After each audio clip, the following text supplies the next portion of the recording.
जनता जान्न चाहन्छन् कार्यक्रममा आज हामी रमाइलो शनिबार गीत र सङ्गीतको बारेमा, चलचित्रको बारेमा, हास्यव्यङ्ग्यको बारेमा र देशको अहिलेको पछिल्लो राजनीतिक घटनाक्रमको बारेमा समीक्षा गर्दैछौँ। नेपाल कम्युनिस्ट पार्टी भित्रको कुरा गर्दाखेरि अब कार्यकर्ता लेभलमा भिडन्त सुरु भएको छ। आज चितवनमा सुरेन्द्र पाण्डेले बोलिरहँदाखेरि केपी शर्मा ओली पक्षधरले, समर्थकले स्पष्ट रूपमा हुटिङ गरेर भने तपाईले मदन भण्डारीको विरोध गर्न पाउनुहुन्न।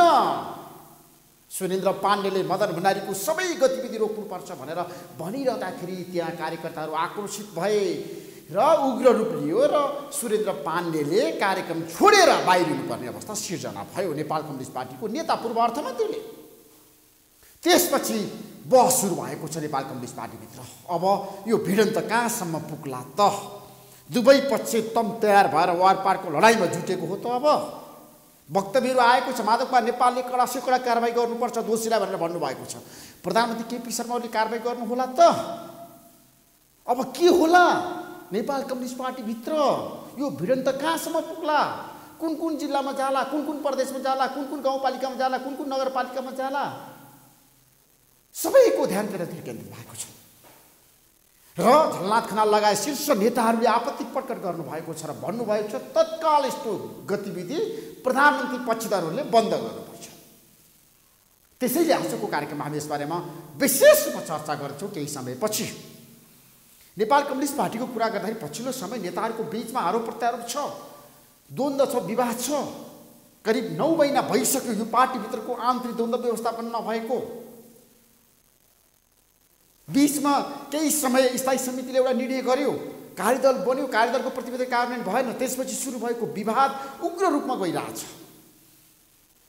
पार्टी फुटको सङ्घारमा पुगिसकेको छ। नेताले त्यसैकै ठुलो कुरा गरे पनि मनमुटाव छ, द्वन्द्व छ, हरिसराग छ, द्वेष छ, पोल खुलाखोल छ, भण्डाफोर छ। त्यसैले यसबारेमा आज हामी विशेष रूपमा चर्चा गर्दैछौँ। हामीसँग धेरै विषयवस्तु छन्। आज तपाईहरु सबैलाई थाहा छ कोरोनाको संक्रमणको कुरा गर्दाखेरि पनि उच्च जोखिममा काठमाडौँ गइसकेको छ। मैले बारम्बार भनेको छु, चिसो बढेको छ, जाडो छ। जाडोमा कोरोनाको संक्रमणले सताउँछ धेरैलाई। होम आइसोलेसनमा बस्ने बिरामीहरूको समस्या पनि जटिल छ, उपचार भएको छैन। धेरैले भनेका छन् त्यतातिर सरकारको ध्यान गएको छैन, सरकार गम्भीर पनि देखिँदैन। भ्याक्सिनको कुरा आइरहेछ, भ्याक्सिन ल्याउनुपर्छ। भ्याक्सिन ल्याउनको लागि सरकारले जसरी गृहकार्य सुरु गर्नुपर्छ त्यो गृहकार्य पनि गरेको छैन। मैले बारम्बार भनेको छु अहिलेको अवस्थामा जनतालाई बचाउनु छ, जनतालाई चाहिँ स्वास्थ्यको सेवा सुविधा दिनुपर्छ। जो जनताको नैसर्गिक अधिकार हो, तर जनताले पाएका छैनन्। निःशुल्क उपचार गर्ने भनेर भनिएको छ। पिसिआर टेस्ट पनि घटिरहेछ। निःशुल्क उपचार गर्न जनताले पाएनन्। किन पाएन? के कारणले पाएन? सरकारले भनेको कुरा किन अस्पतालहरूले मानिरहेको छैन? आजको कार्यक्रममा हामी यसबारेमा पनि विशेष रूपमा चर्चा गर्दैछौँ। र नेपाली कङ्ग्रेसको विवाद पनि यथावत छ। नेताहरूले जतिसुकै ठुलो कुरा गरे पनि शेरबहादुर देउवा रामचन्द्र पौडेलको बिचमा कुरा मिलेको छैन। महाधिवेशनको मिति तोक्नको लागि अहिलेको अवस्थामा दुई पक्ष तयार छैन। फागुन 7बाट महाधिवेशन नहुने निश्चित भइरहँदा पनि रामचन्द्र पौडेलले हुनैपर्छ भनेर भनिरहनु भएको छ। त्यहाँ पनि क्रियाशील सदस्यता विवाद छ, द्वन्द्व छ र सबै पार्टीमा द्वन्द्व र विवाद छ आजको दिनमा।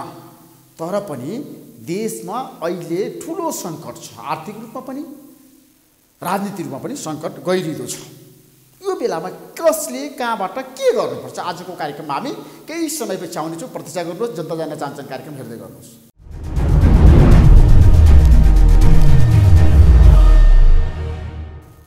यतिखेर हाम्रो बीचमा लोकप्रिय कलाकार सन्तोष पन्त हुनुहुन्छ। सन्तोष पन्तलाई म जनता जान्न चाहन्छन् कार्यक्रममा स्वागत गर्न चाहन्छु। सन्तोषजी धन्यवाद भाइ। के छ हाल खबर? तपाईको हास्यव्यङ्ग्य क्षेत्र कहाँ पुग्यो? देशमा चलचित्र क्षेत्र तहस भयो, महासङ्कट आयो। कलाकारहरूले कसरी चाहिँ दिन बिताइरहेछ सन्तोष पन्तजी? अब कलाकारहरूले धेरै त होइन, तर यस्तो छ केही कलाकारहरू त अहिले पनि सक्रिय हुनुहुन्छ। उहाँहरूले म्युजिक भिडियो बनाउनेले बनाइ नै रहनु भएको छ। दोहोरी गीतहरू बनाउने, अरू गीत यस्ता चाहिँ भइरहेछन्। मैले देखिरहेको छु धेरै नै मान्छेहरू सक्रिय हुनुहुन्छ त्यसमा। तर हामी जस्तो अब सिरियल बनाउने यताउति त्यो जुन रेगुलर सिरियलवालाले नि गरि नै रहनु भएको छ। र तर अरू फिल्म पनि खिचिरहेकै छ भने मैले सुनेको छु। अहिले फाटाफुट्ट फिल्महरू पनि खिचिरहेन, जुन पहिलाको रफ्तारमा चाहिँ होइन, तर फाटाफुट्ट चाहिँ खिचिरह भन्ने मैले सुनेको छु। तर अब हामी जस्तो चाहिँ धेरै जस्तो चाहिँ घरमै कुरेर त्यसमा चलचित्र क्षेत्र अब जुर्मुरायो, चलाइमान हुँदैछ। जबरजस्ती जुर्मुरा अब के गर्ने, कतिजना यसरी लक भएर बस्ने भन्ने त्यसरी जुर्मुरा छन्। त्यसमा चलचित्र कर्मीहरू अब सडकमा आएर आफ्नो कामहरू सुरु गर्छन्, सुटिङ सुरु गर्छन् र अब चलचित्र हेर्न पाउँछ नेपाली दर्शकहरूले। त्यो त मलाई थाहा छैन, जबसम्म सरकारले स्वीकृति नदिएसम्म त कहाँबाट फिल्म हेर्न पाउनु र। तर अलिअलि सुटिङ चाहिँ गर्न थालेको छ भन्ने मैले चाहिँ थाहा पाएको छु। होइन, सबै हल बन्द छ, महासङ्कट छ, हल मालिकहरूले भन्न थालिसक्यो अब हामीले के गर्ने, कसरी खाने, परिवारलाई कसरी पाल्ने, कर्मचारीलाई कसरी पाल्ने, सरकारले राहत दिँदैन, सहयोग गर्दैन चलचित्र क्षेत्रलाई। त सरकारले विचार गर्ला, अब मेरो विचारमा कुनै बेला अब यो होइन, तपाईँ पनि त अब जनताको लागि काम गरिरहेको मान्छे चलचित्र क्षेत्रबाट सन्तोष पन्तजी, मलाई बताउनुहोस् न त देशको राजनीतिलाई तपाईँले कसरी हेर्नु भएको छ? अहिलेको झगडालाई तपाईँ कस्तो किसिमको व्याख्या विश्लेषण गर्न तयार हुनुहुन्छ? ओहो, यो विषयमा कुरै नगरौँ भाइ। अरे दुखिया जस्तो अहिले यस्तो महामारीको बेलामा कहाँ त्यो राजनीति कुरा? होइन, तपाईँ राजनीति विषयमा कुरै नगर्ने, देशमा यत्रो विकृति छ, विसङ्गति छ, अनि सन्तोष पन्त मौन। के अरे हामीबाट हुनेवाला छैन केही पनि, हामीले भनेको कुरा सुन्नेवाला पनि छैन भने हामीले किन बोल्ने भन्नुहोस् त? न हामीले गरेका कुरा सुन्छन्, न जनताले बोलेको कुरा सुन्छन्। होइन, देशमा त अन्यलता भएको छ, महासङ्कटहरू आउन थाल्यो नि त, सत्तारूढ दलभित्र पनि विवाद, प्रतिपक्षी दलभित्र पनि विवाद, जनताहरू आज समस्यामा छन्, जनताको बारेमा कसरी केही गरिदिनु सन्तोष पन्तजी? जनताको विषयमा त गर्ने त गरिरहेको छ नि, कतिले ऊ त्यो समाजमा गएर त्यो रत्नबारमा भात बाँडिरहेछ, सक्नेले आफ्नो हैसियतले गरिरहेछ, सेवाहरू गरिरहेछ, आफ्नो आफ्नो तरिकाले जसले जतिसम्म गर्ने त गरिरहेछ। मेन नगरे त भन्ने कुरा अब सरकारलाई के भन्नु, भन्दै नभन्नु भयो, छोड्नु बेकार, किन भन्ने सुन्छु, किन भन्ने? एकदम राम्रो काम गर्नु भएको छ, उहाँलाई धेरै धेरै धन्यवाद दिनु पर्छ। होइन, सरकारलाई तपाईँ केही पनि नभन्ने, सबैभन्दा पहिला तपाईँ सरकारको आलोचना गर्नुहुन्थ्यो, सरकारले गलत काम गर्यो भने सन्तोष पन्तले चाहिँ विभिन्न किसिमको हास्यव्यङ्ग्य क्षेत्रबाट चाहिँ प्रहार गर्नुहुन्थ्यो। अहिले तपाईँको मौनता किन हो क्या, जनता जान्न चाहन्छन्? अरे बाबा, त्यो कान नसुन्ने मान्छे, निदाको मान्छेलाई घचघचाउ त अब उठ्छ त। अब त्यो थापै कान सुन्या नसुन्या गरेर बस्नेलाई के झकझकाउने? बुद्धिजीवीलाई झकझकाउ त यस्तो हो, हामीले यति बिर्सिरहेको रहेछ भने जति भने पनि नसुन्नेलाई के भन्नु? भनेर केही फाइदा छ? मैले मात्र हो, तपाईँले जहिले पनि दिनका दिन उठाइरहनु भएको छ, जनता जान्न चाहन्छ भनेर बिहान भन्नुहुन्छ, अहिले भन्नुहुन्छ। जतिखेर ऊ नागरिक समाजहरूले त्यत्र बोलीहरू निकालिरहेछ, के भएको छ? उनीहरू सुन्दैनन्, नसुन्नेहरूको अगाडि हामीले के गर्ने भन्नुहोस् त? होइन, जनताको लागि कुनै पनि नेताले राम्रोसँग काम गरेनन् भन्ने जनगुनासो हत्तै बढेको छ, जताततै भ्रष्टाचार भइरहेछ, सुशासनको प्रत्याभूति जनताले पाएका छैनन् सन्तोष पन्तजी। अहिलेको अवस्थामा तपाईँले व्यङ्ग्य क्षेत्रबाट क्या कसरी प्रहार गर्ने? व्यङ्ग्य मात्र गरेर के गर्ने? तर मेन कुरा यहाँ सुन्नुहोस् न, हामीले व्यङ्ग्य गर्छौँ तर कारवाही गर्नु पर्यो नि त्यस्ता मान्छेहरूलाई। मेन कुरा त जसले भ्रष्टाचार गरेछ, जसले अनैतिक काम गरेछ, त्यस्तो बेलामा सरकारले त्यस्तामाथि कारवाही भएको पो हुन्छ त। उयो हामीले बोल्ने, तपाईँहरूले सुन्ने, जनताले सुन्ने, नागरिकले सुन्ने, अनि केही न केही बोलेर के फाइदा भयो? होइन, आज तपाईँसँग रमाइलो कुराकानी गर्न मलाई मन छ, किनभने आज रमाइलो शनिबार, हामी चलचित्र कर्मीसँग, देशका गण्यमान्य प्रतिष्ठित व्यक्तिसँग कुराकानी गर्छौँ। अब तपाईँको नयाँ केही कुरा आउँदैछ जनताको लागि, कमेडीहरू, हास्यव्यङ्ग्य क्षेत्रको लागि? अहिले तत्काल त मेरो केही पनि छैन। उयो मेरो फिल्म हिजो आजका कुरा भन्ने सिनेमा बनाएको थिएँ, त्यो आउनु पर्ने वैशाख 12 गते, त्यो रोकिरहेछ। त्यसको अलावा चाहिँ अहिले मैले खासै त्यस्तो केही बनाएको छैन। बिचबिचमा मैले नेपाली सेनाको कार्यक्रम माटोले माग्दैन आफैले दिनुपर्छ भन्नेबाट एक दुईवटा मनको बाघ भन्ने यस्ता यस्ता 2-4 सर्ट मुभीहरू बनाएको थिएँ। अहिले अरू त खासै केही गरेको छैन। हिजो आज कुरा गर्दाखेरि जनताहरूले अत्यन्त मन पराएको हो नि तपाईँको कार्यक्रम त। ती कार्यक्रमहरू किन टेलिभिजनमा आउँदैनन्, पर्दामा किन आउँदैनन्? तपाईँले बोलाउनु भएको छ मलाई आजसम्म त्यो प्रोग्राम बनाउनु भनेर? किन बोलाएको छैन? मैले सन्तोष पन्त चाहिन्छ भनेर भनिरहेको छु जहिले पनि। हो, तपाईँको टेलिभिजन बोलाउनु भएको छ, प्राइम टाइम टेलिभिजनमा तपाईँको कार्यक्रम बनाऊ न, हिजो आज कुरा देखाऊ न, म त तयार छु भन्नुभएको छ मलाई सहयोग गर्न। आजसम्म त तपाईँले बोलाउनु भएको छ, ऊ अहिले मैले भनेपछि भने मात्रै हो। त्यस्तै मैले होइन, सन्तोष पन्थलाई प्राइम टाइम टेलिभिजनमा वेलकम छ हिजो आजको कुरा बनाएर जनतालाई देखाउनको लागि, किनभने जनताले मन पराएको कार्यक्रमहरू बन्द हुनु हुँदैन। मेरो भनाइ चाहिँ त्यतातिर हो सन्तोष पन्थजी। तर के गर्नु, जनताले मन पराएको कार्यक्रम भनेर नेपाल टेलिभिजनबाट आउने त्यहाँबाट बन्द गरिहाल्यो। अरू टेलिभिजनले अहिले उनीहरू पैसै छैन भन्छ, पैसा नभने बन्न सक्दैन। हेर्नुहोस् स्थिति पनि यस्तो छ। अब त्यसले गर्दाखेरि नमना त हो नि। होइन तपाईँ हँसाउनु त हिजो आजको कुराको एउटा तपाईँ पिक्चर छ नि, जनतालाई देखाइदिनुहोस् न आज क्यारिकेचर गरेर। के क्यारिकेचर गर्ने अहिलेको बेला? क्यारिकेचर सबै चौर्या मुख लिएर के क्यारिकेचर गर्ने भन्नुहोस् त? अहिले क्यारिकेचर के गर्नु? अहिले सबैजना त यो कोरोना तपाईँले त जे गरे पनि जनताले हेर्छ नि सन्तोष पन्तजी, आज देखाइदिनुहोस् न। धन्यवाद। तपाईँको चाहिँ सुस्वास्थ्य कामना गरेर तपाईँले यसो हेर्दा त कोरोना लाग्यो जस्तै छैन। आजभन्दा 12 दिन अगाडि तपाईँको रेडियोमा सुन्दाखेरि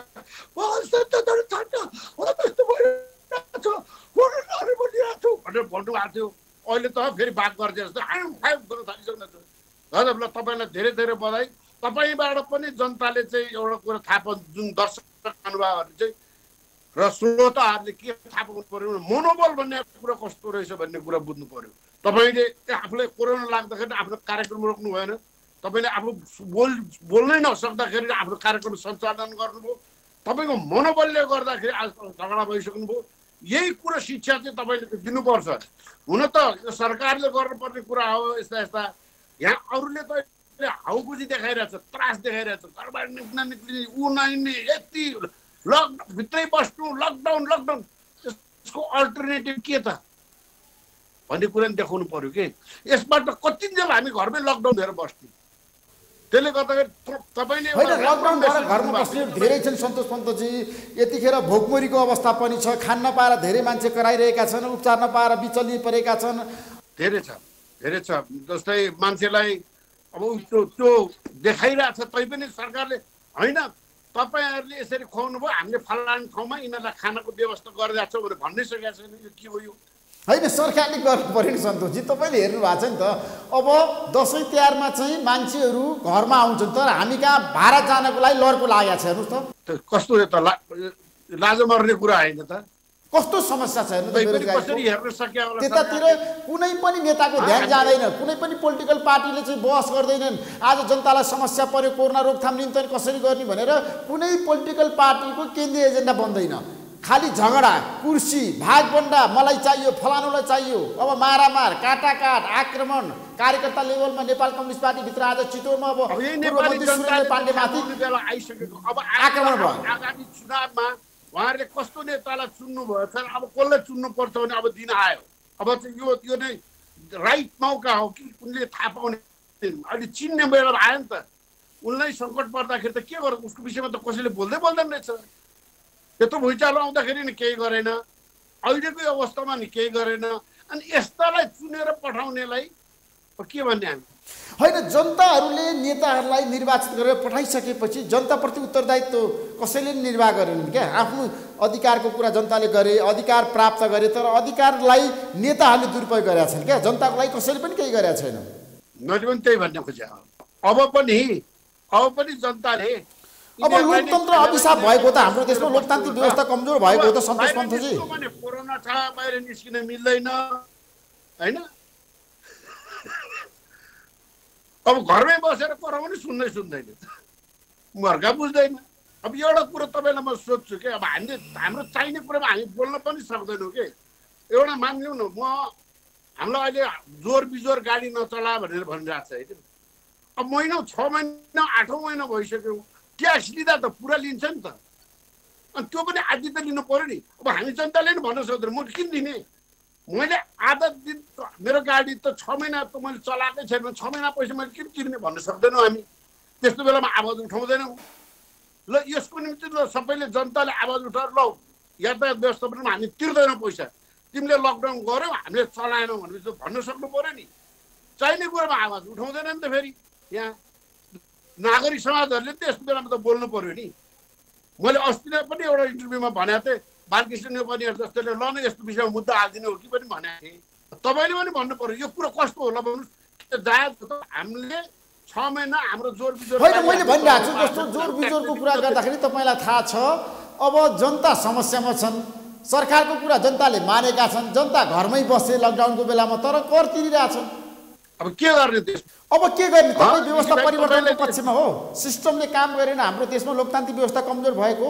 खै अब यो सिस्टमले काम गरेन भन्यो भने त्यस्तो भयो भने यिनीहरू प्रतिगामी भनेर भन्दैलान् के गरे राम्रै भन्नुपर्छ नेताहरूको विरोधमा बोल्न पाएको छैन त्यो प्रतिगामीहरू भनिहाल्छन् यिनीहरू त नयाँ परिवर्तन हेर्न नखोजेको अग्रामीको विरोधी भनेर भनिहाल्छन् तर जनताले खोजे यही दिन हो त मैले अस्ति नै पनि तपाईँलाई भनेको थिएँ म यी नेताहरूको कहिले पनि विरोध गरिदिन्थेँ यदि यो प्रजातन्त्र आउनु पाएको छैन यो गणतन्त्र आउनु पाएको छैन यो जनतन्त्र आउनु पाएको छैन हामीले सस्तोमा बजार भाउ पाएको भए बिजुली राम्रोसँग पाएको भए हात दो भन्छ पानी दिँदैन धारामा पानी छैन महँगी चरम सीमामा पुगेको छ है सुरक्षा केही छैन कोरोनाबाट टेस्ट गर्ने भन्छ म्याक्सिमम मान्छेले धेरै जस्तो गरेर चाहिँ प्राइभेट हस्पिटलमा देखाइरहेछ मजाले पैसा लिइरहेछ थाहा छ सरकारलाई तैपनि केही गर्दैन अब यस्तो देख्दै पनि के भन्ने भन्नुहोस् त अब यो त म जनतालाई नै प्रश्न गर्छु जनता भन्दैन म नागरिक भन्छु त्यसो भए अहिलेको अवस्थामा जनता सडकमा आउनु पर्यो अब नागरिक समाज नागरिक आउनु पर्यो जनता होइन सबै नागरिक हामी जनता होइन अब नागरिक भइसक्यौँ नि होइन र होइन नागरिकहरू त सडकमा आएनन् हामीले बार भन्दाखेरि पनि बेला बेलामा आउँछन् तर उनीहरू पनि एउटा एजेन्डा लिएर आउँछन् कसैको इन्ट्रेस्टमा काम गर्छन् समग्र देशको इन्ट्रेस्टमा जनताको चाहना अनुसार त कुनै पनि नागरिकहरू सडकमा आएनन् नि त सन्तोष पन्तजी सम्पूर्ण नागरिक आउनु पर्यो भने त अब नागरिक कहिले आउने अहिले नगरे कहिले गर्ने हामीले नगरे कसले गर्ने भन्नु पर्यो त अब गीत र सङ्गीतको कुरा गर्दाखेरि तपाईँले जीवनमा कहिले पनि गीत गाउनु भएन है म साथीभाइहरूसँग रमाइलो गर्दाखेरि यसो घुम्न जाँदाखेरि पिकनिक सिकनिकमा चाहिँ कहिले कहिले गीत गाउँछु है तर यस्तो यो रेकर्डिङ गरेर त्यस्तो गीत चाहिँ गाएको छैन आज एउटा गीत गाउनुहोस् त जनता जान्न चाहन्छन् कार्यक्रममा मुटुमाथि ढुङ्गा राखी हाँस्नु पर्या आँखा छोपी डोरो भरी भन्नु पर्या छ मुटुमाथि ढुङ्गा राखी हाँस्नु पर्या छ मुटुमाथि ढुङ्गा राखी हाँस्नु पर्या छ अब सन्तोषजी तपाईँ एकदम रसिक मान्छे धेरै मान्छेको तपाईँ मनमा बस्न सफल हुनुभएको छ एकदम खुला हृदयको हुनुहुन्छ अब तपाईँले चाहिँ नेताहरूको क्यारिकेचर पनि धेरैको गर्नुभयो धेरै नेताहरूसँग तपाईँले अन्तर्क्रिया पनि गर्नुभएको छ आज प्रधानमन्त्री केपी शर्मा ओलीको क्यारिकेचर गर्नुहोस् न चित्त दुख्नु उहाँले त्यस्तो बिरामी भए मान्छेलाई त्यस्तो गर्नु उहाँहरूको क्यारिकेचर गर्नु बरु म सबै विभिन्न अहिले त तन्दुरुस्त भइसक्यो प्रधानमन्त्री एकदम हेल्दी सर्वसाधारण मान्छेलाई मैले त बरु भेट्दाखेरि एकजना बिचरा हारी बोकेर एकजना दाई हुनुहुन्थ्यो हाम्रो माइला दाई भन्थे अनि उहाँलाई आजकल त अनि बिहान बिहानै आजकल त ठिक भएर बस्नु थालेछ मैले दाई के गरेँ यस्तो बिहान बिहान यसो खाएर हिँड्नुहुन्छ के गर्नु त काम छैन टेन्सन हुन्छ पैसा छैन फर्काना पनि पैसा पुग्दैन दुई गिलासले पुग्दै छप्प खाइन्छ त्यस्तो नि काम छैन बिचराहरूको भारी बोक्नेलाई पनि काम छैन ऊ पनि छैन लकडाउन भन्छ केही पनि काम छैन अब निद्रा लाग्दैन छटपट लाग्छ अनि किन पारेपछि गर्दै थियो कि मान्छेको समस्या छ जनताहरू पीडामा छन् खान पाएको छैनन् काम पाएको छैनन् अनि त्यसको अरू कुनै उपाय छैन तपाईँले क्यारिकेचर गरेको नेताहरूको कुरा गर्दाखेरि धेरैको गर्नुभयो अब प्रचण्ड केपी शर्मा ओली माधव कुमार नेपाल झलनाथ खनाल रामचन्द्र पौडेल शेरबहादुर देउवा लगायत नेताहरूको गर्नुहोस् अन्त कमल थापाको पनि गर्नुहोस् त्यस्तो त उहाँ नेताहरूको मैले क्यारिकेचर गरेरै छोडिदिइसकेँ गरेर के फाइदै छैन के गर्ने कति गर्ने त्यसपछि राज समाजको गर्नुहोस् ल आज त्यो अहिले क्यारिकेचर भन्दा अरू कुरा गरौँ न क्यारिकेचर गर्नु छँदैछ नि त्यो त मेरो खाने बाटो तपाईँको प्रोग्राममा गर्ने अनि अरू कुरा गर्नुहोस् न ल जनताकै कुरा गरौँ न त अब कलाकारहरूको पीडाको बारेमा अब अहिलेको समस्याको बारेमा जनताको पीडा भनिन जनताले काम पाएनन् यस्तो गरिरहेछन् यस्तो भनेर भनिरहेको छु मैले होइन जनता यसो मरिरहेछन् भन्ने अवस्था देखाइरहेको छ अहिलेको बेला अब त हेर्नुहोस् कस्तो भन्ने मान्छेलाई सही सूचना दिनु पर्यो। सही सूचना पनि भएन, तपाईँकोबाट नि एउटा सही सूचना दिन सक्नु पर्यो कि के हो यो एक्ज्याक्टली कोरोना भन्ने के हो हैन।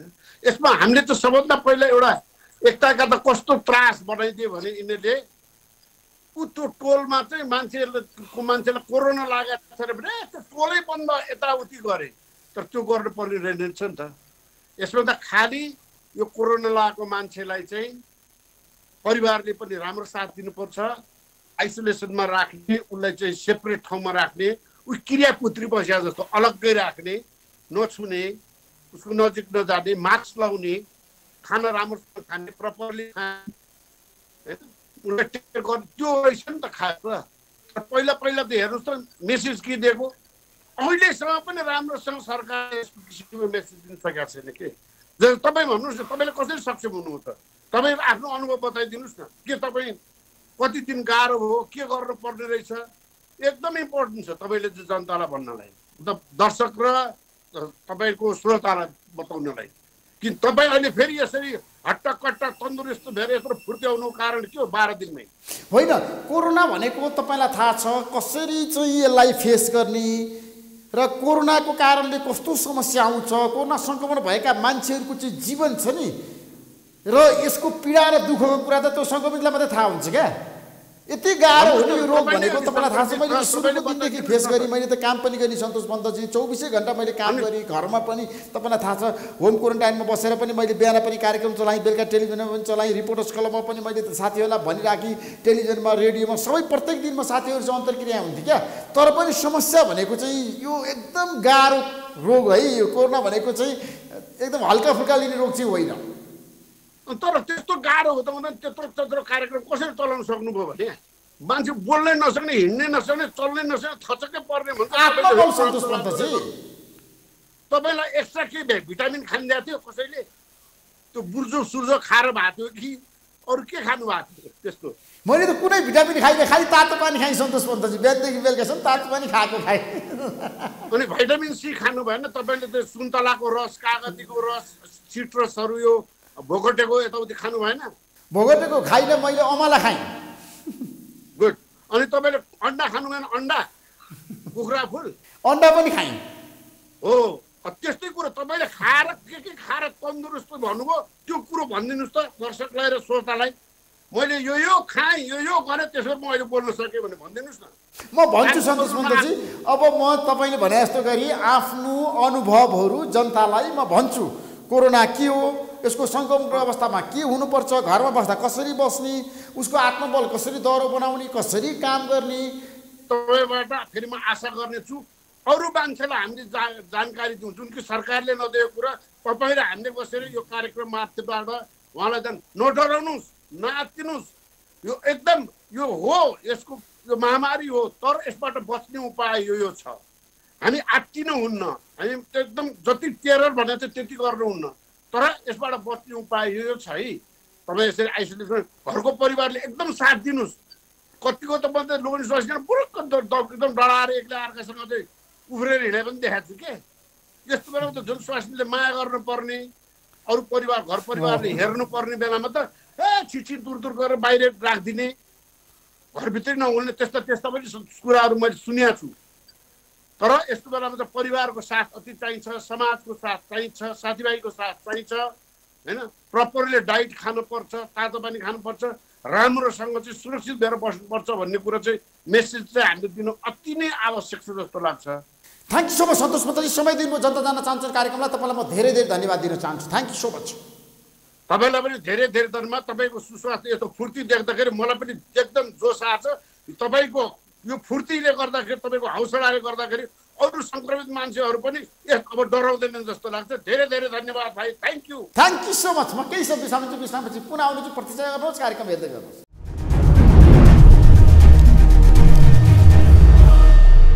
यतिखेर हाम्रो बिचमा लोकप्रिय कलाकार, नेपाली जनताले मन पराएको व्यक्तित्व हुनुहुन्छ निरसा। निरसाजी, तपाईँलाई म जनता जान्न चाहन्छु कार्यक्रममा स्वागत गर्न चाहन्छु।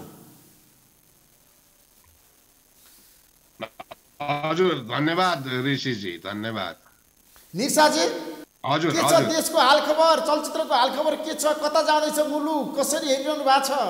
अब अलिकति चलायमान बनाउने हो कि चलचित्र उद्योगलाई भनेर अब हामीले त बिस्तारै यो डिसिप्लिनहरू मेन्टेन गरेर सुटिङ प्रारम्भ गर्न थालेका छौँ।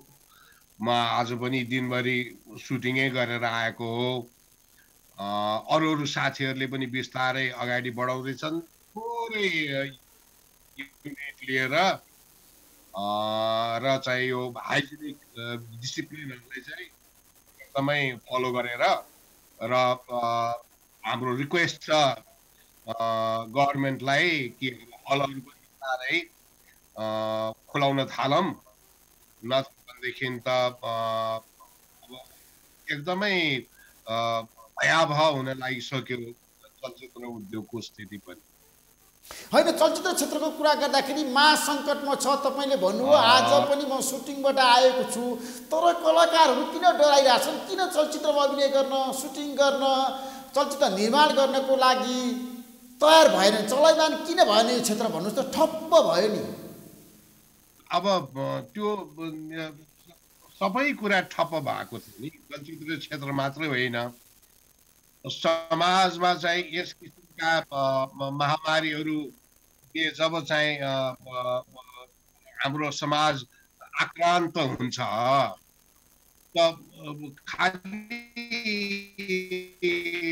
त्यसको मार एउटा मात्रै सेक्टरलाई कहाँ पर्छ र? सबै सेक्टरलाई पर्छ।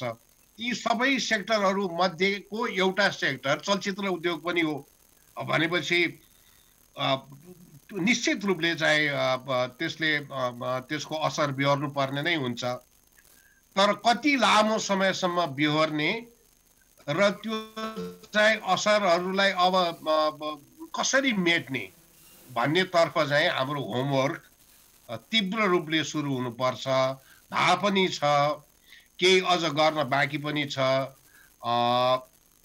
चलचित्र उद्योग यही स्थितिमा चाहिँ त रहँदैन ऋषिजी, बिस्तारै यसले गति लिन्छ। होइन, गति लिन्छ, तर पनि त अब लगानीकर्ताहरू आउनु पर्यो। चलचित्रको भविष्य एकदम उज्जवल छैन नेपालमा, महासङ्कट छ कोरोनाको सङ्क्रमणको कारणले गर्दाखेरि।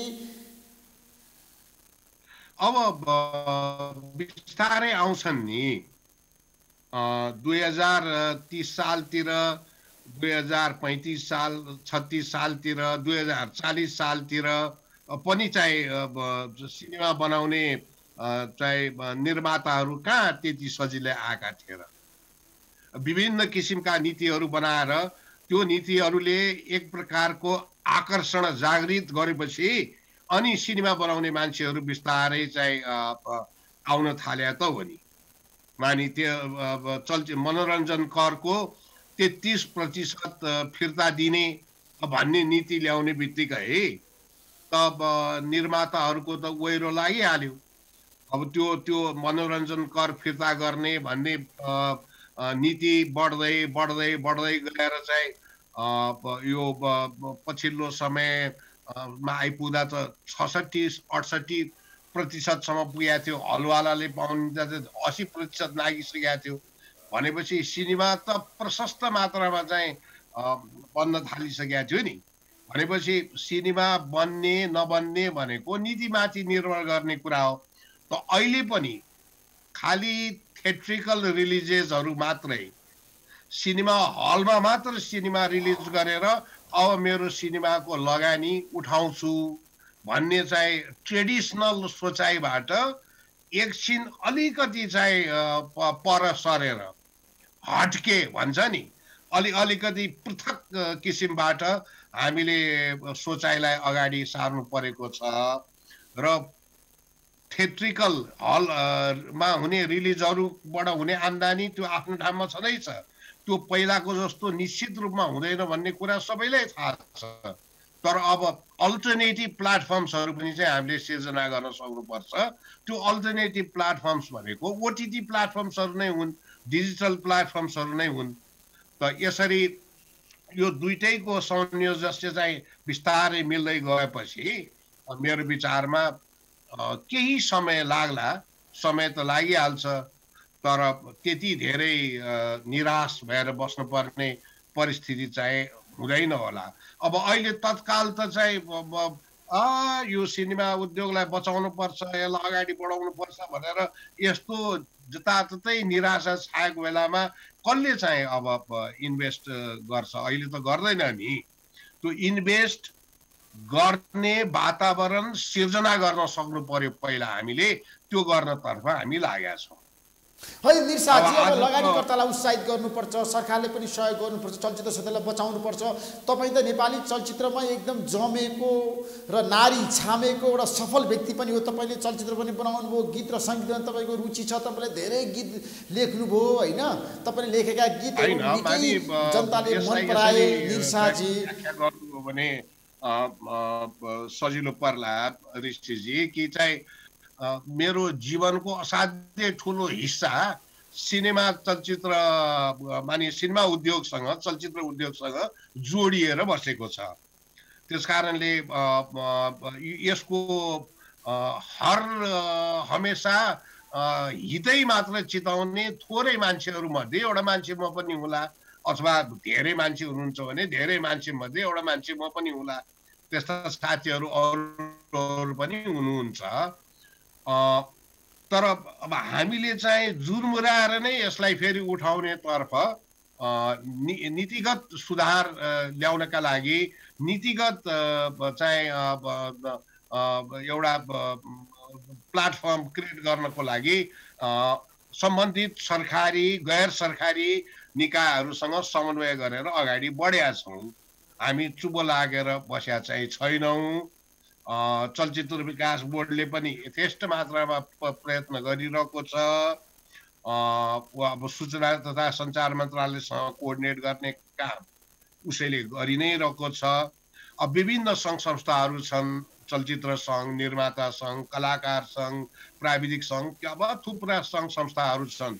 तिनीहरूसँग कोअर्डिनेट गरेर एउटा चाहिँ मतैक्यता, एउटा अवधारणालाई चाहिँ जन्म दिने। फेरि थरी थरीका अवधारणाहरूले जन्म लियो भनेदेखि कन्फ्युजन हुन्छ। सबैले माग्ने, बोल्ने, भन्ने र सबैले सोच्ने एउटै चाहिँ मार्गचित्र अगाडि सरोस् भन्ने हेतुले हामीले त्यो एकरूपता ल्याउनका लागि आपसमा एक किसिमको मतैक्यता कायम होस् भनिकन हामीले गृह कार्य गरेका छौँ, गर्दैछौँ। होइन, गृह कार्य गर्नुपर्छ, चलचित्र क्षेत्रलाई बचाउनै पर्छ। नेपालमा चलचित्र क्षेत्रको भूमिका छ परिवर्तनमा पनि। मलाई के बताउनुहोस् भन्दाखेरि अब चलचित्र बन्दाखेरि सन्देशमूलक चलचित्र बनेन, देश र जनताको पक्षमा बनेन, मनोरञ्जनको लागि मात्र हो त चलचित्र भनेको। मनोरञ्जन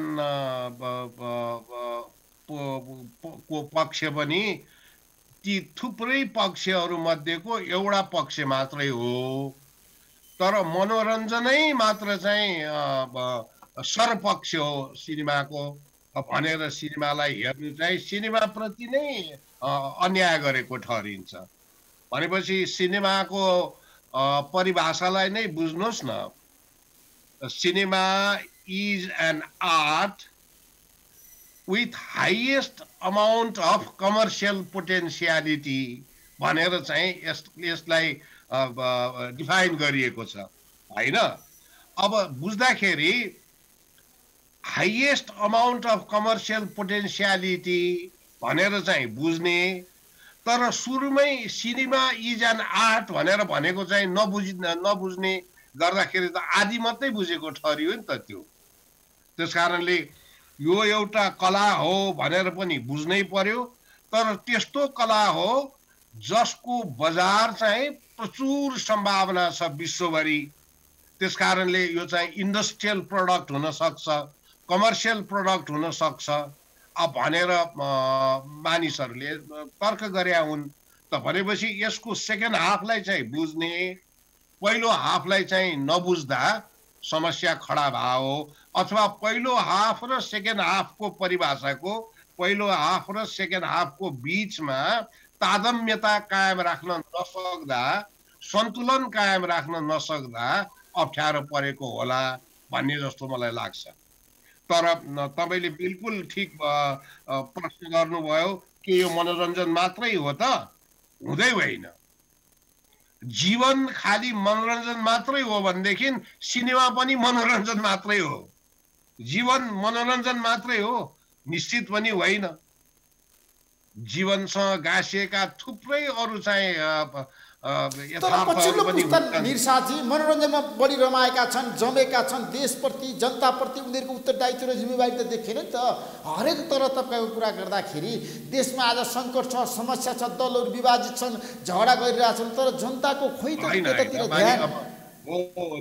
हामीले हाम्रो चलचित्र क्षेत्रलाई तपाईँले चिताउनु भएको जस्तो अथवा चाहनु भएको जस्तो प्राज्ञिक बनाउन सकेका छैनौँ। मानि एकाडेमिक वर्ल्डले हाम्रो चाहिँ फिल्मोग्राफीलाई, हाम्रो नेपालको फिल्मोग्राफीलाई एक्सेप्ट गरेको छैन। That's altogether a different story के। मानि त्यसबारे त अब छलफल हामी गर्न सक्छौँ नि। त्यसबारे जतिको चिन्ता तपाईँलाई छ त्यति नै चिन्ता मलाई पनि छ। तर सुरु कहाँबाट गर्नु पर्यो भन्नु होला भनेदेखि यो मनोरञ्जन मात्र होइन भन्ने चाहिँ विचारको बीजारोपण हामीमा हुन सक्नु पर्यो नि त पहिला। अहिले चाहिँ मेजोरिटी अफ फिल्म मेकर्सहरूमा त्यो विचारले चाहिँ आफ्नो प्रभाव स्थापना गर्न सकेको छैन। मानि संसारको सबैभन्दा क्लिष्ट कुरा सबैभन्दा सजिलोसँग र संसारको सबैभन्दा निरस कुरालाई अत्यन्त स्वादिलो बनाइकन पस्कन सक्ने कला हो नि त सिनेमा भनेको। भनेपछि समाजलाई सिधै भन्दाखेरि समाजले ग्रहण नगर्ने कुराहरू सिनेमाको भाषामा भन्दाखेरि समाजले ग्रहण गर्छ भनेको कारणले त सिनेमालाई एउटा असाध्यै प्रभावकारी सञ्चार माध्यम भनेर हामीले भनेका हौँ। त भनेपछि त्यो स्ट्रेङ्थ, त्यो पावर सिनेमासँग छ। त्यस कारणले तपाईँले भनेको जस्तो साह्रै महत्त्वपूर्ण समाजका लागि हितकारी सामाजिक चिन्तन बोकेको यस्ता कुराहरूलाई सिनेमेटिक ल्याङ्ग्वेजमा मनोरञ्जनपूर्ण ढङ्गले हामी प्रस्तुत गर्न सक्छौँ। त्यस्तो चाहिँ भइरहेको छैन, त्यो गर्नुपर्छ। किनभने देशमा तपाईँलाई थाहा छ धेरै घटनाहरू घटिरहेको छ, राजनीतिक, आर्थिक, सामाजिक, कूटनीतिक। चलचित्र निर्माण गर्दाखेरि एउटा देशमा देखिएको समस्याको समाधानको लागि पनि चलचित्रकर्मीले काम गर्न सक्छ भन्ने सन्देश त प्रवाह गर्नु पर्दैन र निरसाजी? पर्छ, अवश्य पर्छ। मानि गर्न हरेक देशमा चलचित्रकर्मीहरूले गर्न सकेका छन्। त्यस कारणले नेपालमा पनि गर्न नसक्ने भन्ने प्रश्नै उठ्दैन। सोसल अकाउन्टेबिलिटीको मात्रा एकदमै चाहिँ व्यापक मात्रामा सिनेमा र टेलिभिजनसँग त हुने नै भयो नि। रात दिन चाहिँ जनजीवनसँग चाहिँ प्रत्यक्ष सरोकार राख्ने प्रसङ्ग भएका कारणले गर्दाखेरि त्यसले वहन गर्नुपर्ने सामाजिक उत्तरदायित्वको मात्रा पनि त त्यति नै धेरै हुने भयो नि त। भनेपछि सामाजिक उत्तरदायित्वको मात्राप्रति पनि हामी त्यसरी नै चाहिँ सचेत हुनुपर्छ जसरी विश्वका अरू चलचित्रकर्मीहरू सचेत हुने गरेका छन्। भनेपछि राम्रो कुरा त हामीले सिक्न पर्यो नि हेरेर। मानि अब कैयौँ कुरा हामी भारतको चलचित्र उद्योगबाट सिक्छौँ, मुम्बईको चलचित्र उद्योगबाट सिक्छौँ, कोरियाको चलचित्र उद्योगबाट सिक्छौँ, साउथ दक्षिण भारतको चलचित्र उद्योगबाट सिक्छौँ। त्यहाँका केही चाहिँ चलचित्रकर्मीहरूले त्यो भेगको मानिसको जीवनमा ठुलो चाहिँ सामाजिक क्रान्ति ल्याउनका लागि पनि असाध्य प्रशंसनीय कार्य गरेका छन् भन्ने हिस्ट्री पनि त हामीले पढ्नु पर्यो नि त। त्यो चाहिँ हाम्रो ज्ञान अलिकति कम भयो होला, त्यस कारणले हामीले समयमै त्यसको थालनी गर्न नसकेको। अब बिस्तारै हुन्छ। अब नयाँ पुस्ताले चाहिँ यसको जिम्मा लिइसकेको छ। नयाँ पुस्तामा त्यसको चेत बढी देखिन्छ। नयाँ पुस्तालाई अहिले तपाईँ स्पष्ट रूपमा अध्ययन गर्नुभयो भनेदेखि तिनीहरूले सिनेमालाई बेग्लै दृष्टिकोणबाट बुझेका छन्।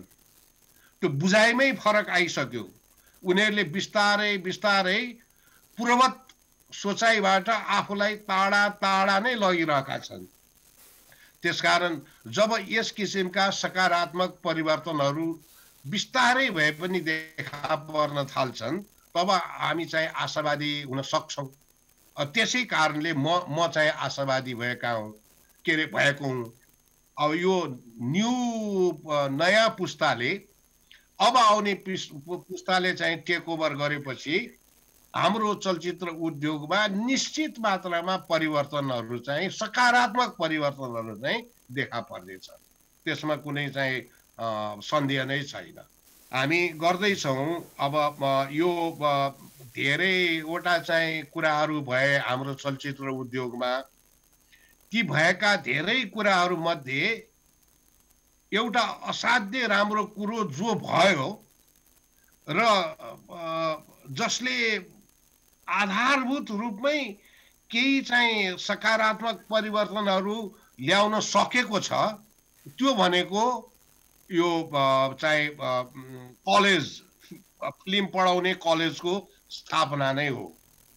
फिल्म पढाउने कलेजको स्थापना पछि जुन प्रकारको जनशक्ति राष्ट्रिय चलचित्र उद्योगमा देखा पर्न थालेको छ त्यसले सकारात्मक परिवर्तनहरू ल्याएको छ। त्यसमा कुनै सन्देह नै छैन। त्यसकारणले अब यस्ता चाहिँ सार्थक कदमहरू अझ हामीले चाहिँ त्यसको भोल्युम बढाउँदै लग्नु पर्यो। अब त्यसको लागि एउटा अभूतपूर्व मौका आएको छ यो कोभिडले गर्दाखेरि। किनभने नयाँ नीतिको हामी चाहिँ अवलम्बन गर्ने क्रममा छौँ। यति बेला चाहिँ त्यो ब्लेसिङ इन डिस्गाइज माने यो कोभिड आएको कारणले गर्दाखेरि न हामीले वितरण प्रणाली, प्रदर्शन प्रणाली र चाहिँ निर्माण प्रणालीका बारेमा फेरि चाहिँ अर्को ढङ्गले सोच्ने अवसर प्राप्त गर्यौं। भनेपछि पोजिटिभली त फाइन्डिङ्सहरूलाई त्यसरी चाहिँ अब्जर्भ गर्न सक्नु पर्यो नि त। यी पोजिटिभ कुराहरू हुन् र यो यो यो यो यस्तो होइन, धेरै कुराहरू भएका छन् चलचित्र क्षेत्रमा पनि प्रगति उन्नति हुनुपर्छ। निर शाहजी तपाईले गीत पनि लेख्नुभयो, गीत पनि गाउनुभयो। आज एउटा गीत गाएर देखाइदिनुहोस् न दर्शकहरूलाई। म दुर्भाग्यवश म गाउन जान्दिनँ ऋषिजी होइन। माने म खुसी हुन्थेँ यदि त्यो गर्न सकेको भए। मैले मेरो जीवनमा जम्मा एउटा देउसी गाएको छु रेडियो नेपालमा, त्यति हो। गायनसँग मेरो सम्बन्ध त्यतिमै सीमित रहेको छ धेरै वर्ष अगाडि। भनेपछि अब निश्चित रूपमा म लेख्छु, अब म पढ्छु, सिनेमाका लागि गीत लेखेको छु, कथा लेखेको छु, पटकथा लेखेको छु। तर गाउने र बजाउने यो दुईटा चाहिँ कुरो मैले सिक्न सकिनँ ऋषिजी। त्यसकारण मलाई माफ गर्नुहोस्, म तपाईँको यो अभिलाषालाई चाहिँ पूर्ति गर्न सक्ने स्थितिमा छैन। अब होइन, आज एउटा अभिनय गरेर देखाइदिनुहोस् त निर शाहजी। निर शाहको अभिनय जनता हेर्न चाहन्छन्, देख्न चाहन्छन्। अभिनय नै गर्नुपर्ने ठाउँमा गर्नुपर्छ ऋषिजी। माने जहाँ अभिनय गर्नुपर्छ त्यहाँ अभिनय नै गर्नुपर्छ। जहाँ अभिनय गर्न हुँदैन त्यहाँ अभिनय गर्नु हुँदैन। अब तपाईको जनता जान्न चाहन्छन् भन्ने यो जुन प्लेटफर्म छ त्यहाँ कसैले पनि अभिनय गर्न हुन्न भने जस्तो मलाई लाग्छ। सकेसम्म आफूलाई सत्यको नजिक राखेर तपाईँ अगाडि उपस्थित हुनुपर्छ त्यो मान्छेले, त्यो व्यक्तिले भने जस्तो मलाई लाग्छ। किनभनेदेखि आफूलाई पूर्ण रूपले सत्यको दायराभित्र मात्र उभ्याउनु पर्ने एउटा चाहिँ कठघरा त हामीले सिर्जना गर्न सक्नुपर्छ नि समाजमा। त्यो चाहिँ स्पेस, त्यो चाहिँ ठाउँ, त्यो चाहिँ कक्ष, त्यो तपाईँको स्टुडियो, तपाईँको जनता जान्न चाहन्छन् भन्ने थलो त्यो बनोस् भन्ने हाम्रो चाहना हो। त्यस कारणले यहाँ पनि आएर हामीले ढाँट्न थाल्यौँ, गलत कुरा बोल्न थाल्यौँ र अभिनय गर्न थाल्यौँ भनेदेखि त्यो तपाईँको जनता जान्न चाहन्छन् भन्ने मञ्चको मर्यादा कायम राख्न नसकेको ठहरिन्छ।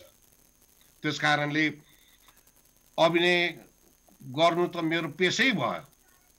मानि एक दिन खालि अभिनयको मात्रै कार्यक्रम राख्नुहोस् तपाईँकै टेलिभिजनमा, तर जनता जान्न चाहन्छन्मा होइन, अर्को कुनै चाहिँ टाइटल अनुरूप साथीहरू अरूलाई पनि बोलाउनुहोस्, हामी सबैजना आएर चाहिँ तपाईँका चाहिँ अभिनय गरिदिन्छौँ। हामी आफ्नो प्रोफेसनको कुरा गर्नलाई त हामीलाई कुनै सङ्कोचै लाग्दैन, हामी गरिहाल्छौँ। तर हाम्रो अनुशासनले जनता जान्न चाहन्छन् भनेर भनिएको ठाउँमा अभिनय गर्ने चाहिँ स्वीकृति हाम्रो मनले प्राप्त गर्दैन। त्यस कारणले तपाईसँग या त मैले अब तपाईँले देश र जनताको लागि पनि काम गर्नुभयो, चलचित्र क्षेत्रबाट पनि काम गर्नुभयो, नेपालमा पहिलो टेलिभिजन च्यानल तपाईँले नेपाल टेलिभिजन पनि ल्याउनु भयो। अब नेपाली टेलिभिजनको सम्भावना, चुनौती, अप्ठ्याराहरू पनि छन्, नभएको होइन। नेपाली आकाशमा धेरै टेलिभिजनहरू आएका छन्। मलाई जाँदा के बताउनुहोस् भन्दाखेरि अब हाम्रो चुनौती के छ, देशको राजनीतिक विषयवस्तुमा पनि तपाईँको रुचि छ, तपाईँ एकदम राजनीतिक विषयवस्तु पनि गहिराइमा गएर समीक्षा गर्न सक्ने व्यक्ति हो। अब देशको राजनीति र सञ्चार नीति अथवा सञ्चार क्षेत्र अथवा टेलिभिजन च्यानलको अवस्था अथवा नेपाली आकाशमा देखेका निजी क्षेत्रको टेलिभिजनको भविष्य के देख्नुहुन्छ तपाईँ? सबै नेपालभरिका चाहिँ टेलिभिजन कर्मीहरूलाई, तपाईँको टेलिभिजन स्टेसनमा काम गर्नुहुने सबैलाई, नेपालभरि नै विभिन्न चाहिँ टेलिभिजन कर्ममा आफूलाई आबद्ध राख्नु भएको सम्पूर्णलाई मानि देशभरिका चाहिँ टेलिभिजन कर्मीहरूलाई, टेलिभिजनका दर्शकहरूलाई, समादरणीय दर्शकहरूलाई यो विश्व टेलिभिजन डेको उपलक्ष्यमा हार्दिक शुभकामना अभिव्यक्त गर्न चाहन्छु। मानि टेलिभिजनको कर्मसँग प्रारम्भिक दिनमै जोडिएको एउटा मान्छेको हैसियतले होइन, अब जहाँसम्म चुनौतीको कुरा छ, चुनौती सकिएको भए त विकास भन्ने कुरो अगाडि आउँदैन थियो। त्यो मानि एउटा चुनौतीलाई तपाईँले चाहिँ निमित्यान्न गर्नु भए जस्तो फिल गर्नुहुन्छ, अर्को चुनौती देखा पर्न थालिसक्छ।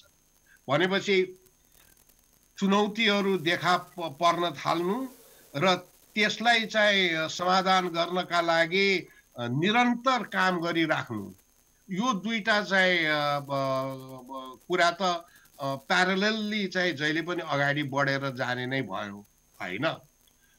तर कुन हदसम्म आज यत्रो वर्ष चाहिँ टेलिभिजन कर्म मुलुकमा भइसक्दा पनि हामीले आफूलाई पेशागत बनाउन सक्यौं अथवा पेशागत दृष्टिकोणबाट हामीले आफूलाई औसत भन्दा माथि उठेको जनशक्तिमा रूपान्तरित गर्न सक्यौं वा सकेनौं, त्यो कुराको चाहिँ मूल्याङ्कन चाहिँ हुनुपर्छ। अब त्यसमा थुप्रो ठाउँमा हामीले सफलता हासिल गरेका छौं, विशेष गरेर न्यूज एन्ड करेन्ट अफेयर्सको चाहिँ सेक्टरमा धेरै सफलता हासिल गरेका छौं। अब इन्टरटेनमेन्ट सेक्टरको ठाउँमा हामी क्याटेगोरिक डेभलपमेन्ट मात्रै हामीले हासिल गरे हलाउँ। अनि इन्टरटेनमेन्टको पनि निश्चित विधामा मात्रै क्या हामीले चाहिँ सफलता हासिल गरे हलाउँ। स्पोर्ट्समा त्यस्तै होला। एडुकेसनल टिभीमा त हामी धेरै नै पछाडि छौँ र चाहिँ अब